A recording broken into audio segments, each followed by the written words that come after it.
Is bringing an AR-15 to an elementary school a passable protest? Would stopping fossil fuels kill 1 billion black people? Is Target stingy for not hiring better security to prevent theft? We tackle these questions and more on this episode of Good Take, Bad Take.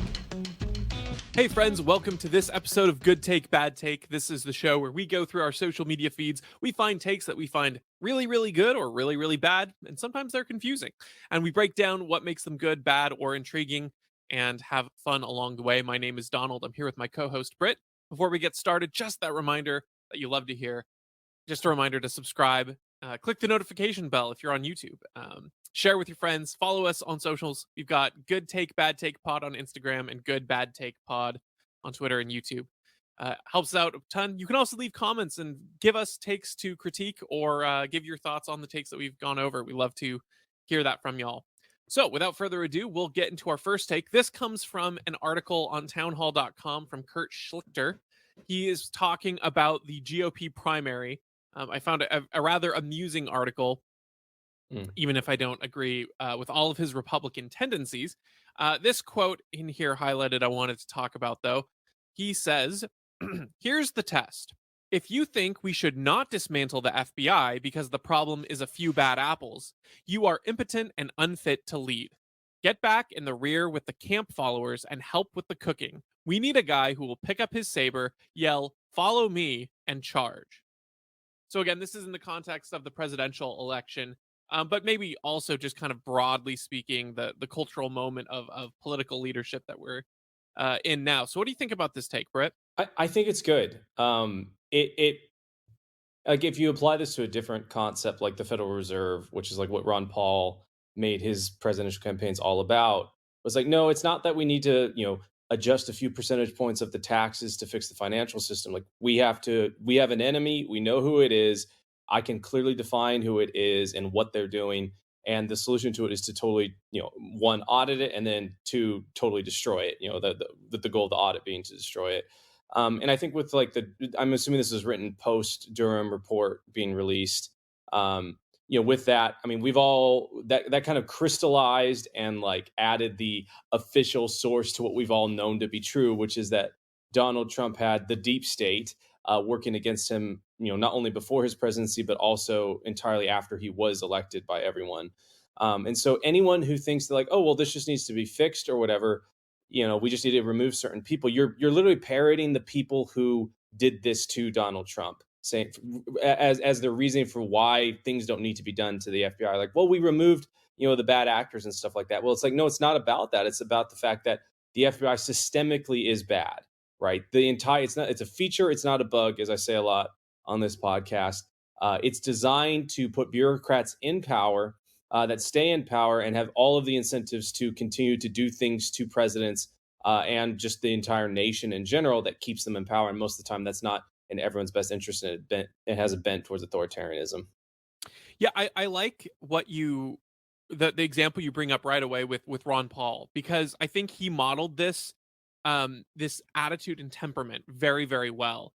I mean, I don't know that he specifically on his campaign trails, and this could just be my ignorance, was talking about dismantling the FBI. I know he's brought that up in interviews a lot, in particular when he was running as the Libertarian candidate. I believe that he was in an interview. I want to say it was Phil Donahue, but it could be someone else. And he talked about all the horrible history of the FBI. But even broader than that, even if we're not talking about that specific example, and regardless of even the political bent, Ron Paul was always described as a happy warrior on the campaign trail. And he had that fighting spirit of I don't care what is feasible. I don't care what you say is realistic or the right way to do things.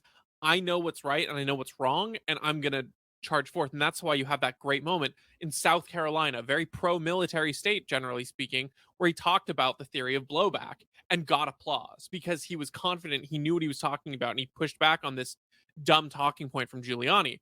And I think this attitude is really, really important in leaders in general. Now, I don't think I'm not here to hero worship politicians or presidential candidates, but strong leaders who are going to push forward ideas like this in any realm, whether that's the cultural sphere, whether that's like the church sphere, whatever it is, people who are fighting, that is the attitude you need when being a leader. Now, I'm all for wisdom and discernment and nuance, but we sometimes, I think, in the modern age, like to think of ourselves as so sophisticated that we've Mm. moved beyond the outdated ideas of going to war and the outdated ideas of just a stark right and wrong.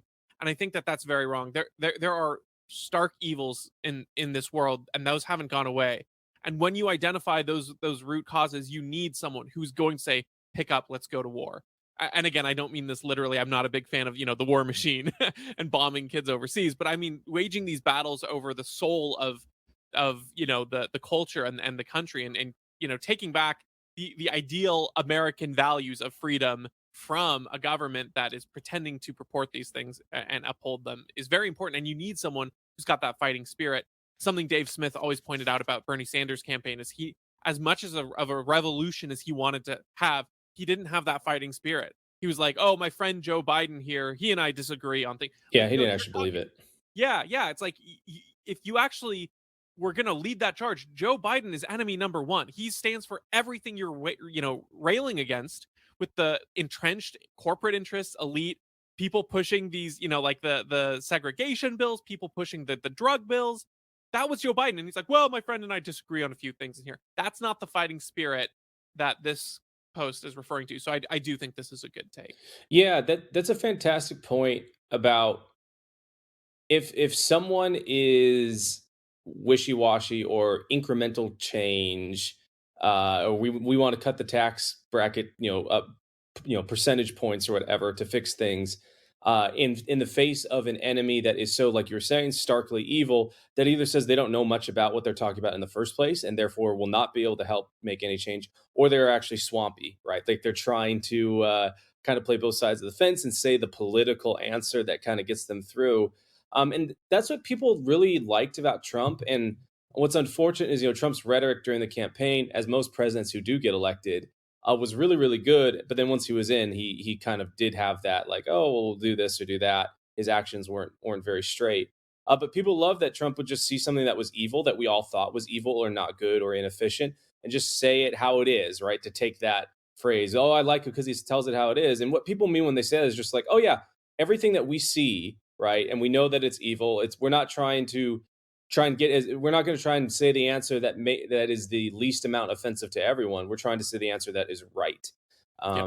And in the music industry, they have the saying, it's like, hey, if you have a song, the worst thing that could happen is where everyone thinks it's okay, right, and no one has a strong opinion on it. The best thing that can happen is where there are people that absolutely love it and then people that absolutely hate it, because that means it's like it says something, it does Hmm. something. And I think if we had more of that in politicians, especially about things that are clearly good or evil, or the debate is clear about whether it's systemically good or evil, the better off we'd be. Yeah, the last thing I'll say on this too is all of what we're talking about here doesn't need to preclude the strong man leader, right? It doesn't necessitate someone coming in and controlling everything, being a one man army and dominate. It takes someone with strong conviction to do the right thing, and that is not a one to one with being a executive order issuing tyrannical, benevolent tyrant or anything like that, um, or benevolent dictator, I suppose. I think that having the strong courage in many cases is having the strength and courage to give up the power Yeah. that in the system that exists. So that means throwing the ring into Mordor, not just Mm, being having the courage to take it up there. mm. So I think a lot of people think, oh, that was Trump, and in some ways it was Trump, but when it came down to it, he really didn't actually dismantle all that he said he was going to dismantle. I think he had either at best he was prevented from, and at worst he just was one of the swamp creatures in there and just kind of got eaten up a little bit by that, and to the point where allegedly the Senate Republicans threatened to vote to impeach him, or maybe it's the House Republicans and the Senate. I don't remember. It was either the House threatened to impeach and the Senate said they were gonna, or the Senate said they were gonna convict him if he was impeached. Regardless, he was scared and didn't pardon Julian Assange or Snowden or anyone like that. So you know, you need to actually have the courage to do the unpopular things once you get into that position of control. And sometimes that means giving up power. Sometimes that means using power in an unpopular way that's still restrained. I don't think Trump did that, unfortunately. And I don't think that this call needs someone to sort of be the one man dictator. In many cases, it's the complete opposite of that. Mm. All right. Our next take comes from Tim Pool. He tweets, "Gender affirmation and abortion is a win-win for the US. Liberals get to live their best lives, and conservatives get the future." What do you think about this take, Britt?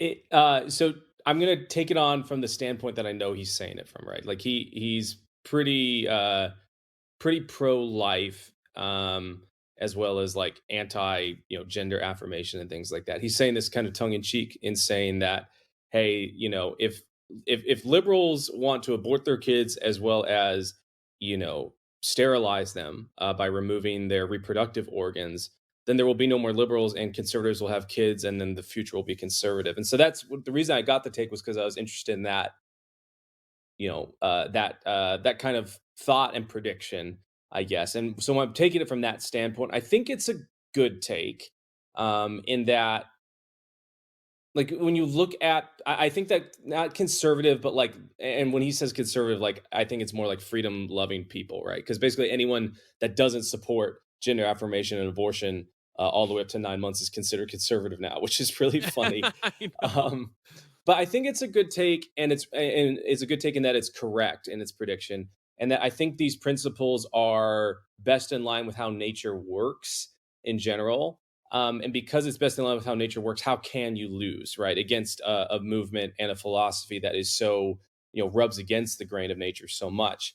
I guess the big question will be about whether his prediction about that comes true or not. Is, the joke that they have on their show is that liberals don't have kids, but they have yours, right? So Right. you send your conservative parent, you send your kid to school, and then they get indoctrinated, or you send them to college and they come back, having all these weird ideas and things like that. And that's where it's a little bit, iffy. But for the first time in generations, the new upcoming generation is slightly more conservative, than liberal. So I think there is some data to back this view up. I obviously, I think from the standpoint of like sarcastically contributing to the cultural conversation by sending this tweet out, it's not my favorite. But I think the prediction is pretty good and interesting. Yeah, yeah. I was gonna say, if you're just seeing this and you think he's serious, obviously it's kind of a bad take. Yeah. But I would say, the I don't think he would disagree with me, but I might sort of play devil's advocate to this tweet. And like I said, I think he would probably agree with everything I'm saying. But just because this kind of presents questions that I feel like the itch to answer. The first thing is, I don't think that this is liberals getting to live their best lives, though. I Yeah. think that it's people who want to live self-indulgently and will ultimately pay the consequence for that, and Hmm. they will realize that. In the same way that, a night out drinking is great until you have the hangover the next day. I think a lot of the times people who want to live in such a way that they're saying, "Oh, I don't care about having kids. That's just like a waste of money, and I want to have the freedom to do X, Y, and Z." Freedom without a deeper purpose is kind of fruitless for most people, and you're not going to be fulfilled by it. So I don't think it's them living their best lives. I think it's them thinking they're going to live their best lives, and at the end of the day, they're going to be very sad, lonely, and full of regret. And I know so many people who fit into that camp, even as relatively young as I am, and Yeah. that is kind of tragic. The other thing, of course, is I know he's being sarcastic, so I know he would agree with me. But even the idea that some, yeah, and I think that some cultural conservatives, if that makes sense, like the almost the own the libs kind of conservatives who almost want to take a side more, more than actually believe in the principles of things. Mm. I think a lot of younger conservatives would fall into that camp, and you just kind of Yeah. mature and you a little bit. Um, I think that they might take sort of the yeah, well, liberals are just going to abort all their kids, and that's a good thing. Um, Obviously, Yeah. someone who's really pro life would actually say no, like just because a child might grow up in a liberal household and might, have that upbringing, that does not make them worthy of sacrifice. That's not a good thing. And even if you're going to argue, oh, it's for the preservation of the country.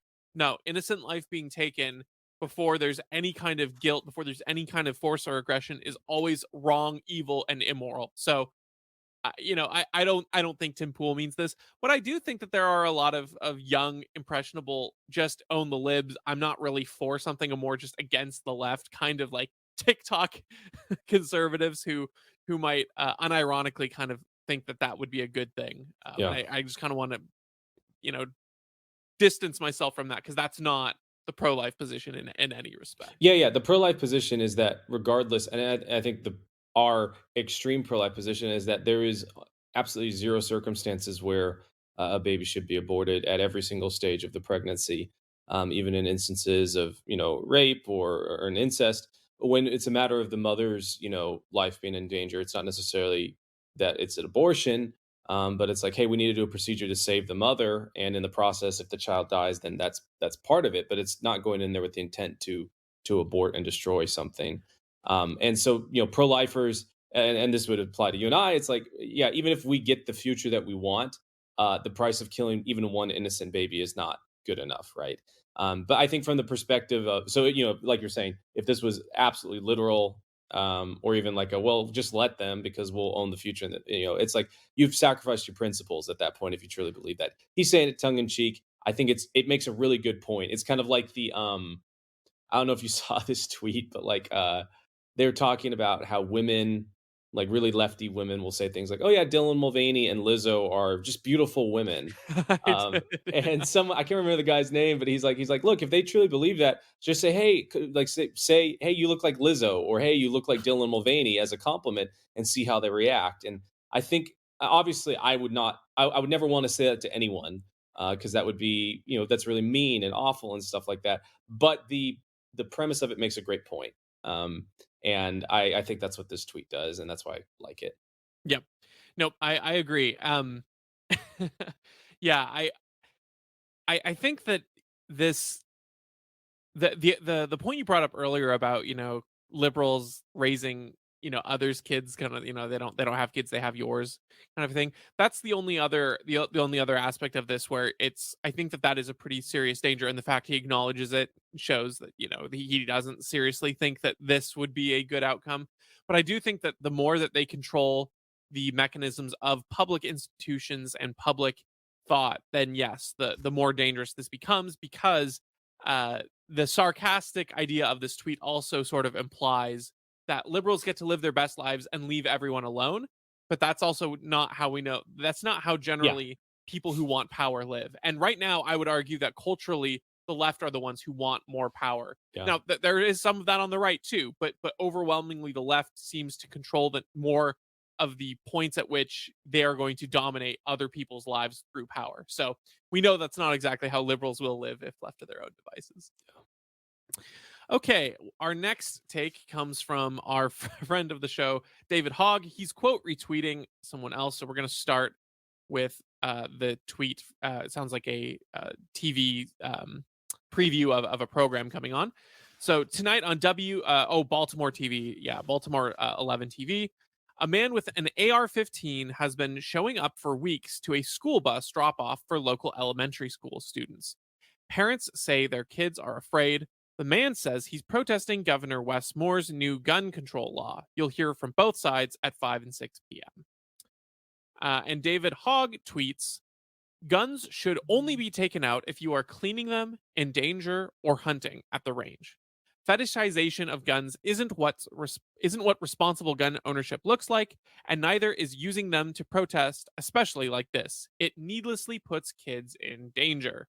What do you think about that take? you know. I think maybe we've had a good David Hogg take before. I Yeah, we have had one. Okay, I think this might fall into that category for me in some Yeah. ways. I don't know a lot about the whole context of what is going on down there, but so I'm just evaluating it from face value as well as from his principle. And I think that he's right. Like your gun should only be taken out if you are cleaning it or you're in clear danger, or you're hunting or at the range. And that's why I'm like I do not like people that open carry, right? Like that totally defeats the entire point of carrying on your person in public. If someone knows that you have a gun, you're going to be target number one and you can't defend yourself. Likewise, you having it out there makes you a target, as well as the chance that some crazy person just you don't have a head on a swivel all the time, right? You're going to make a mistake, and so having it concealed and having it securely concealed is really, really important. And the only time you should ever draw it in public is if you're planning to shoot it. You don't draw it to fire a warning shot or anything like that. The only time it comes out is when it's time to defend yourself and your life or someone else's life is threatened. And so I like his principles there. I think that's really good. I'm not a huge fan of the fetishization of guns. I've shared this story before, but we played a concert down in Albuquerque, New Mexico, and we were at a church, and one of the venue people at the church was like a security guy, and he had this whole briefing about how all the security guys at the church carry, and they've drilled in the place, and this guy was also overweight and things like that. And so he really fetishized guns. He had multiple on him, which was pretty ridiculous. And then in the middle of our concert that night, a girl actually passed out from a seizure, right? So she had a seizure, not from our lights, but because of just she got really hot and was dehydrated, and that would trigger her seizures and stuff. So anyways, she fell over, and then we stopped the show, and the guy, his name was Bill. He totally froze, man. We've known him as Buffalo Bills, the Buffalo Bill principal in our band. Totally froze, even though he was armed to the teeth, did not know what to do in an emergency situation. And so, that's to me is what fetishization of gun culture is. It's like, oh, I have all these things, and just because I have them on me, that means everything's going to be okay. It's like, no, that's not true. It's the fact that you've trained yourself, that you've thought through things, that you've developed yourself into a type of person that can, do good things in emergency situations. That's important. And then to bring it all the way to this thing, I don't think this is the right way to protest it, right? Like, what are you accomplishing, if anything, by bringing an AR-15 to a school bus stop? Like that is not. It would be a different thing if the school bus stop was maybe threatened by someone or something like that, and then you showed up. That's a little bit different, but just showing up in the first place, just because that doesn't make the public feel safer about gun owners. It actually is anti your cause. Yeah, no, I think that's right. The only potential pushback I would have is that I think, and I would argue that everything in here is maybe technically correct, Mhm. because I do agree the fetishization is weird and not great. There should be a normalization, but not a fetishization. And I don't think Mm. what this, based on this summary here, this guy bringing an AR-15 in front of school children, that's not normalization, right? No. Because you are creating a big hype moment, a big scene. You're making a controversy out of it, and that's not normalizing it. Even if you're trying to familiarize, you know, the idea of, oh look, this AR-15s by school children. Obviously this guy's doing it as a protest, but assuming for a second that he was trying to do it in such a way that Should it protest at the was to governor's normalize. mansion. That's what he should do. I'm Yeah, dead right, serious. Like that's like more direct and like, hey, and you are technically in danger. right. Well, and so to me, again, it's like, even if you were trying to say like, hey, let's normalize the gun by having here, that's, making a big scene, doing it in a place where that's not going to provide educational resources or see it in a casual context. Those are kind of the things that would be required for normalizing. And so all this guy is doing is, one, he's trying to prove a point by putting people in danger. But even if he was a pro gun owner trying to be responsible, he'd be doing it in the wrong way anyway. So there's so many issues I have with that. And then, yeah, like what David's saying is actually correct here, in that, I would maybe add another addendum that guns should be taken out if you are going out and concealing them. I don't think that it should Sure. literally only be if you're in danger hunting or at the range. I think that you don't know when you're going to be in danger, and so that idea is a little bit silly to think like, oh, now I'm in danger, now I'm going to go get it. I have to be reactive to everything. I don't think that's true. But generally speaking, the principle is correct that you shouldn't be flaunting it out. You shouldn't be waving it around. Shouldn't be doing it as a vanity thing or a publicity stunt. And so yes, he is correct in that. And so kudos, David Hogg. Another good take on the show. Yeah, it's like I was at the store the other day and I noticed like there was a defibrillator on the wall. It's like I'm thankful that every store has those, and that's awesome. But the second you have to open that thing up, it means that it's a really bad day, right? It means Yep. because someone's heart has failed and they need to use it. And so but you look at like I know a lot of people in the martial arts community as well as just in the gun community that like, well, I only care because I want to use it, or I take martial arts, I'm hoping someone comes up to me because then I can beat them up. It's like, no, you don't. Like that is not that like you were the last person that I would want in control of any sort of emergency situation.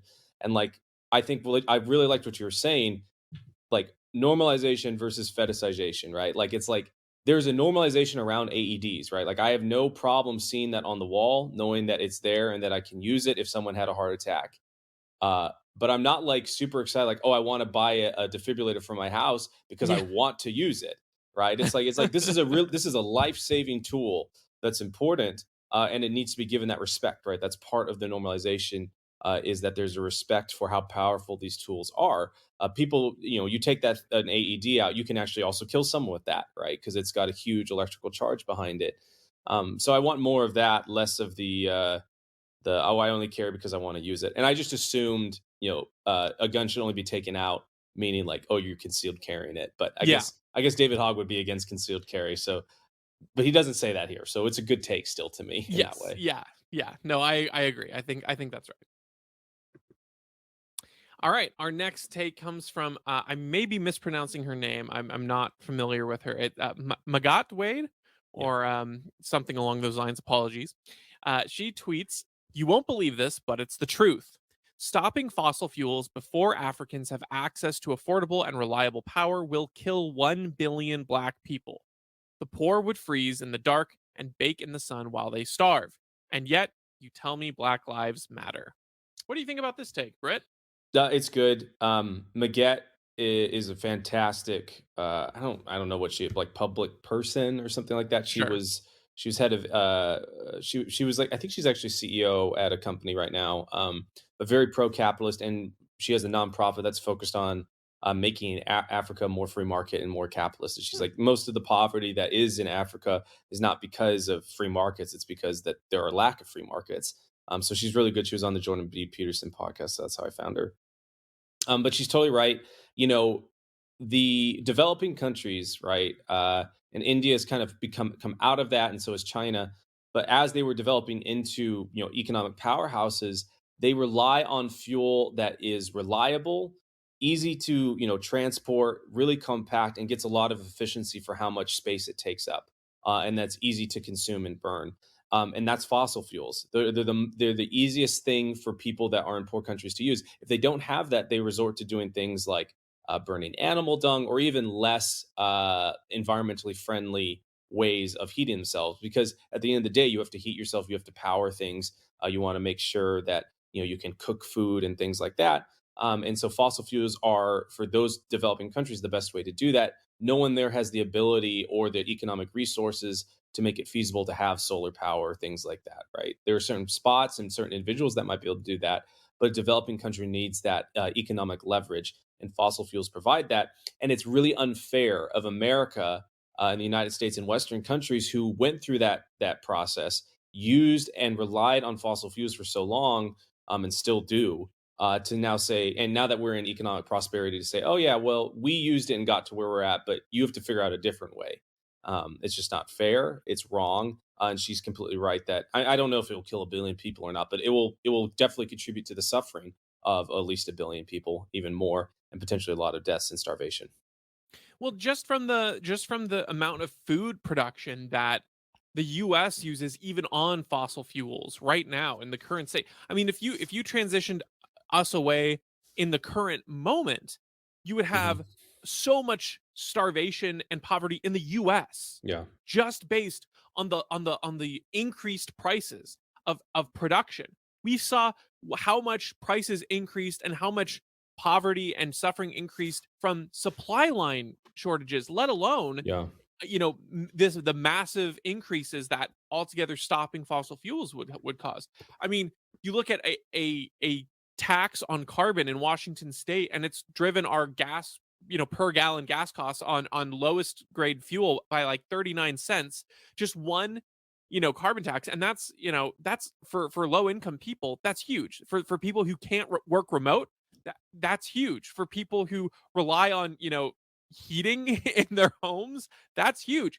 all of these things add up, and people don't realize how tied in to absolutely everything our energy system is, and Yeah. how much that increases costs in every aspect that you can think.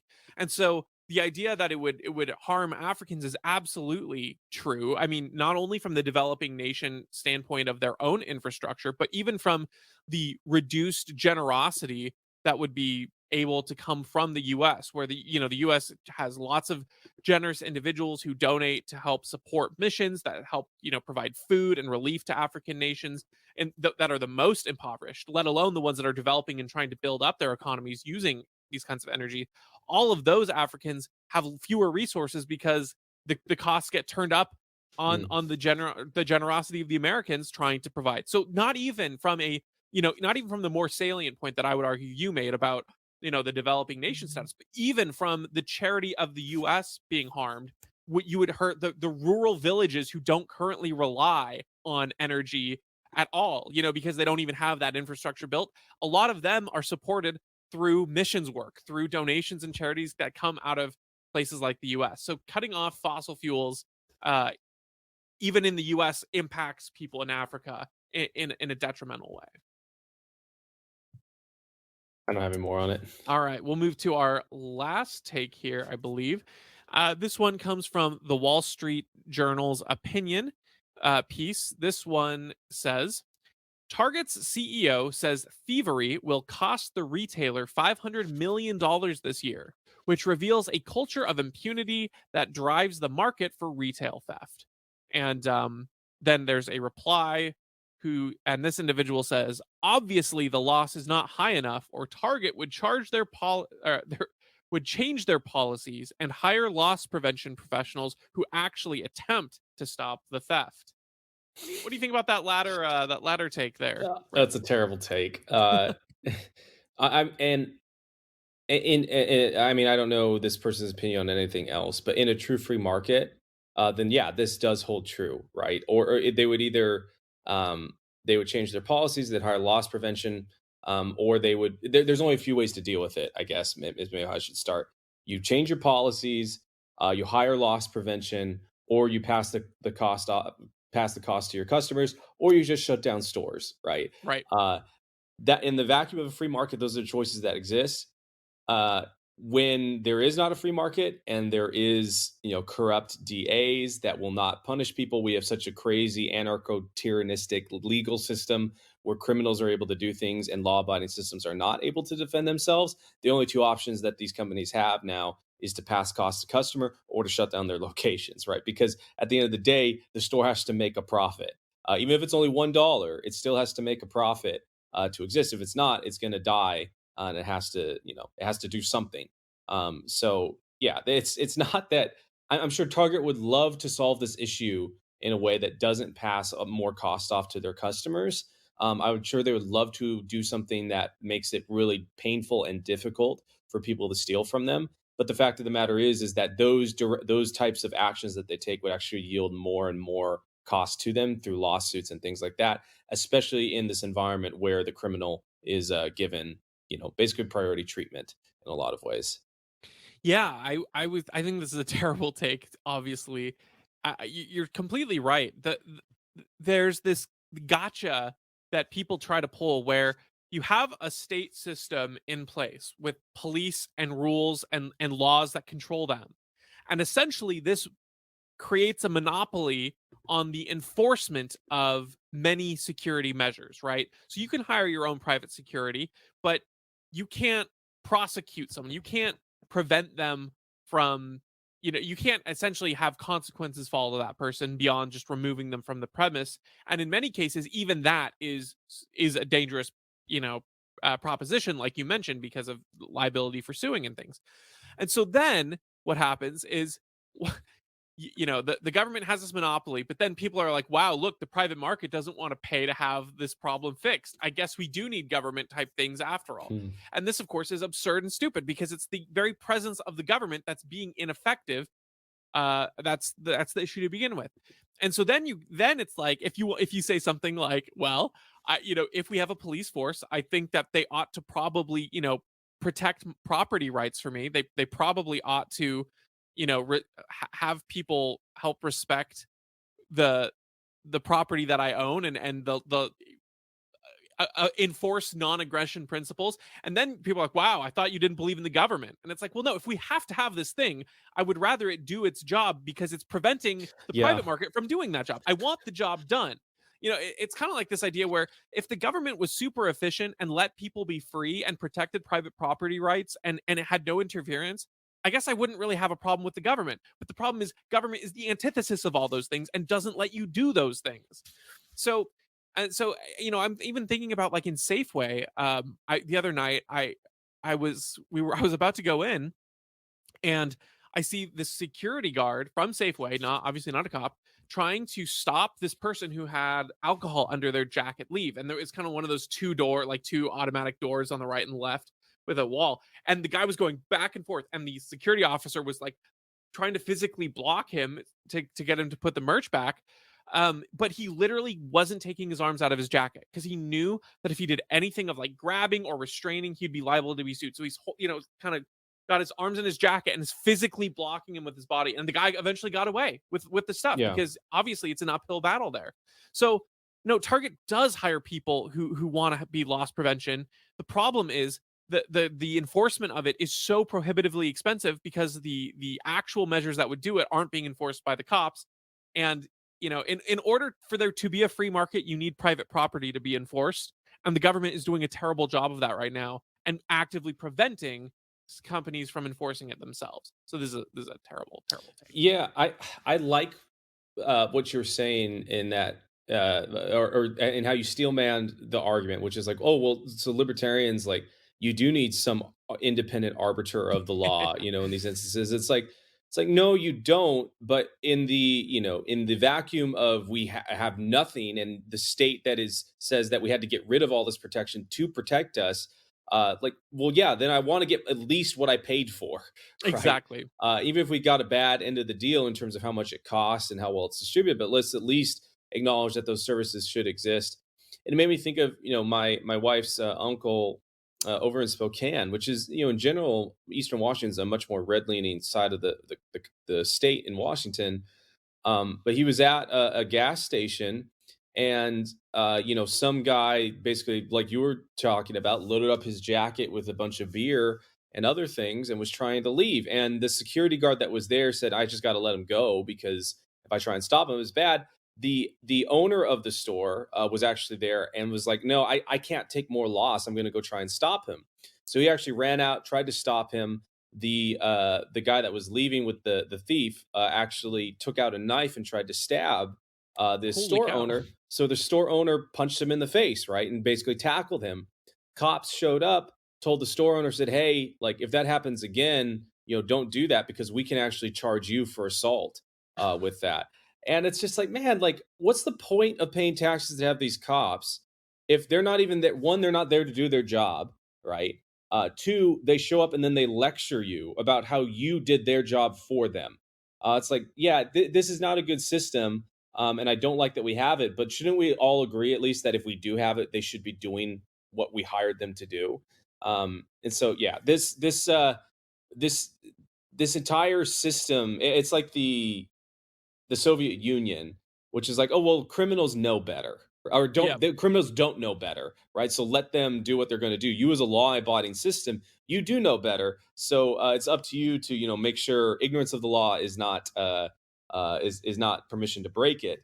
And so it's a really bad thing. It, like you were saying, it leads to people saying we need more government intervention. Oh, the government needs to do something about this. It's like, no, you wouldn't need the government if people were free to make it painful to steal property overnight. Stuff would stop. Like we've talked about this before, but in Brazil, the president there, and I'm not saying I like what's happened, but I'm saying that it worked. Uh, they made it legal if someone was trying to jack your bike from you, because they had a lot of car or bike jackings and things like that while you were on it.